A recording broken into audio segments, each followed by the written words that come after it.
Right. So there's actually like even a simpler way to go about this, and I'm gonna go ahead and show you. Right now, my fill and stroke are nothing at all. We're just gonna go over here to the rectangle tool.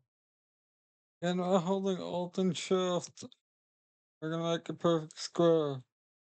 Doesn't really matter about the size right now, that's not important.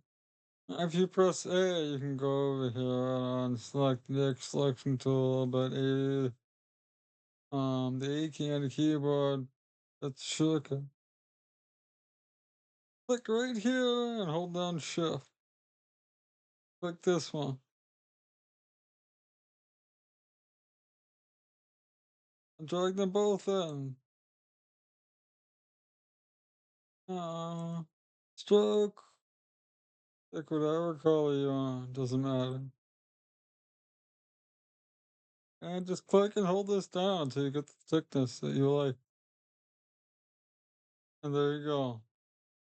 I don't know what all that bull crap was about, but I feel like it was way more work than was necessary, considering you just saw me do this very simply and easily.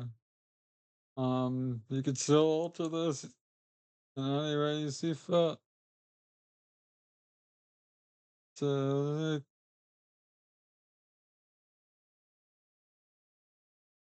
can add more,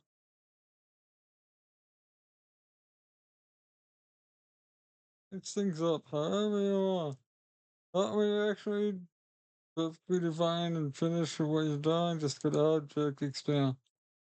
So if that's beginner and pro, I would say this is fucking master, alright? Because it's a lot simpler to go about doing.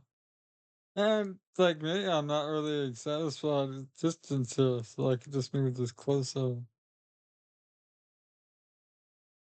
But I mean, I don't know, you decide.